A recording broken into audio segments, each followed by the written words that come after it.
Welcome to another Tuesday tour. This is John Sautter along with Michael Fairchild behind the camera from your Purdue Alumni Association. And this morning we have ventured off campus. And we're going to hopefully revive quite a few of those memories of many of you as you ventured up State Street. But behind me we'll start with XXX DriveIn, and then we'll make our way up State Street and we'll go by a coffee house that I think you're all familiar with. And we're going to end up with Vaughn's Bookstore as we talk about your life off campus, maybe coming down State Street Hill, going to the levee and those sorts of things. Well, we thought this would be a great chance to revive some of those memories. We'll start with XXX. We'll see you a little bit closer to the drive-in shortly. We are now a little bit closer to XXX DriveIn, and from this vantage point behind it you can see these huge high-rise facilities just opened a couple years ago. Quite a contrast to the XXX and to the whole neighborhood, actually to the skyline of West Lafayette. And so we're all still kind of getting used to that. But today we're focused on the XXX DriveIn. So XXX DriveIn started in 1929. It was originally a thirst station. And so you could stop by here and quench your thirst and get a frosty root beer. And they started then adding on to it. One of its taglines has been, "On the hill but on the level," and that's still true.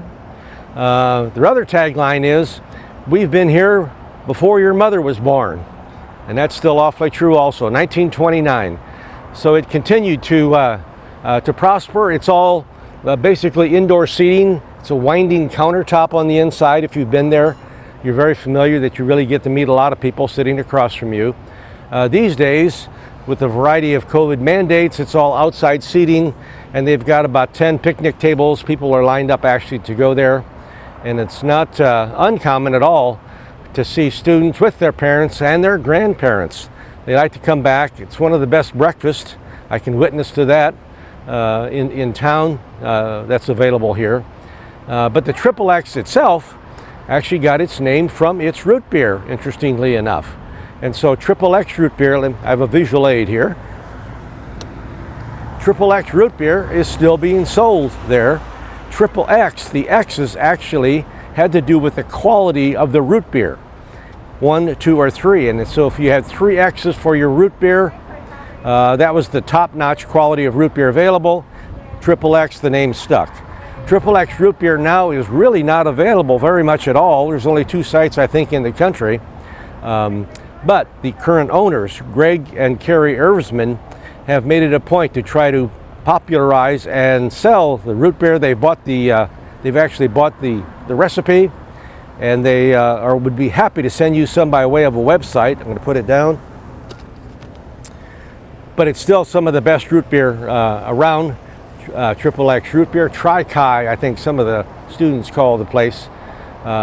But Greg and Carrie Eisman, Greg actually worked here in 1969, had aspirations of maybe coming back someday. Don't you know, 30 years later, in 1999, he and Carrie bought the place.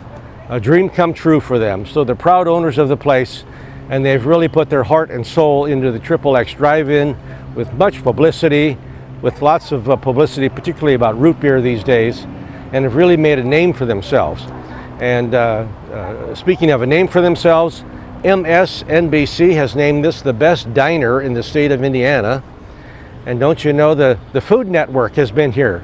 Diners, drive-ins, and dives. Guy Fieri himself was here, you know, sampling some of their very special burgers that they have.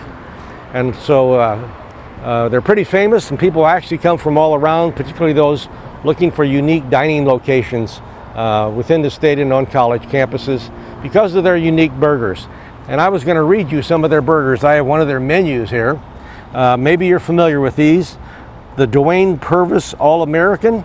Dwayne Purvis, he was a football standout in 1933, 1934, an All-American in football as well as throwing the javelin. But his special burger is a 4th pound of 100% ground sirloin, as all their burgers are, with the usual things of cheese, lettuce, tomato, pickle, and onion, but they put peanut butter on this one. And it's an acquired taste, I think, although some people like that particular burger, the Dwayne Purvis All-American. Then there's the Bernie Flowers All-Pro. Bernie Flowers was a All-American back in the 50s, 1952 or so. I'd like to mention Bernie Flowers because his widow, Adela, is one of our loyal viewers. So Adela, hope you're watching this. She actually worked for us as a door checker in one of our dining halls in Ford Dining Court. Love seeing the students, just a great person to be around. But the Bernie Flowers All-Pro is kind of my kind of burger. Again, quarter pound of ground sirloin, onion, lettuce, tomato, Miracle Whip on a toasted bun. Kind of a variation on a theme there. Then we have the Leroy loin, Leroy Keys. We have a tenderloin named for Leroy. Bob's Barbecue, you might guess, Bob Greasy, you're right. So it's a stack of barbecue. The Bodaya, named for David Bodaya, our gold medal winner in diving competition in the Olympics, the last few Olympics. And his is basically a triple cheese sensation. American Swiss Philadelphia cream cheese, 2 strips of bacon, sliced tomatoes on a bun. I think that might be an acquired taste too. Sounds interesting. The Ryan Kerrigan, that's 2 quarter pounders on a bun. Ryan Kerrigan, of course, plays for the Washington Redskins right now. And then the first female honored with a sandwich, the Ashley Burkhart Chicken and Biscuit. Ashley played softball for us a few years ago, and there's a sandwich named for her. And I know you're wondering, yes, the Drew Brees First Choice Chicken Fried Steak. 2 eggs cooked to order, choice of either chicken fried steak or signature ground sirloin, fried potatoes, hash browns, gravy, and 2 buttermilk biscuits. That's a hearty breakfast for you. So some great choices here at XXX. We hope you'll come back and try a run of those. We're now going to work our way up State Street.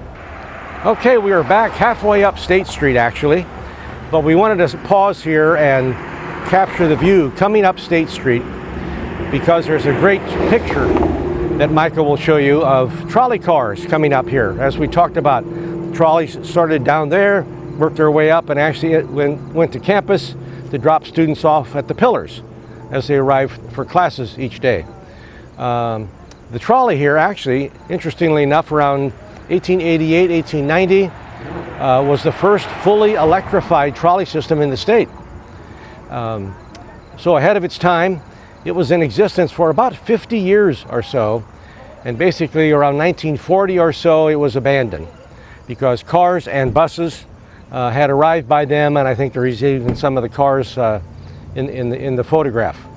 And actually the trolley tracks then were buried at the time, and so as they did the State Street redevelopment plan here, they uncovered all the trolleys that had been buried.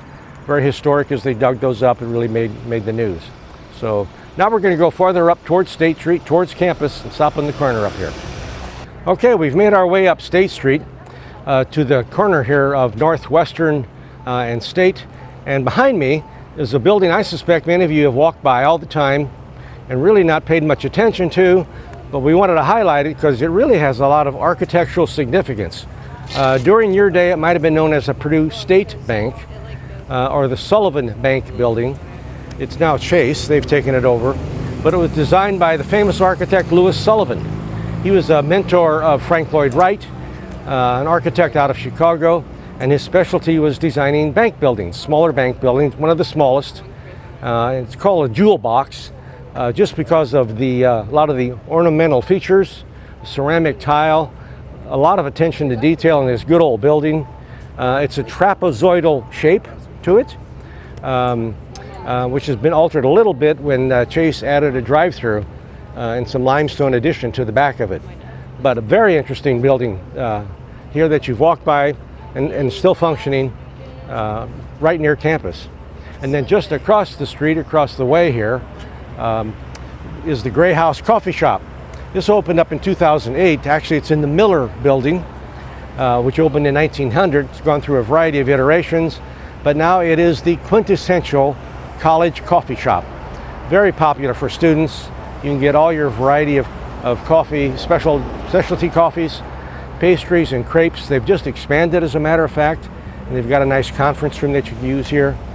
Gray House Coffee, another spot you need to stop at when you come back.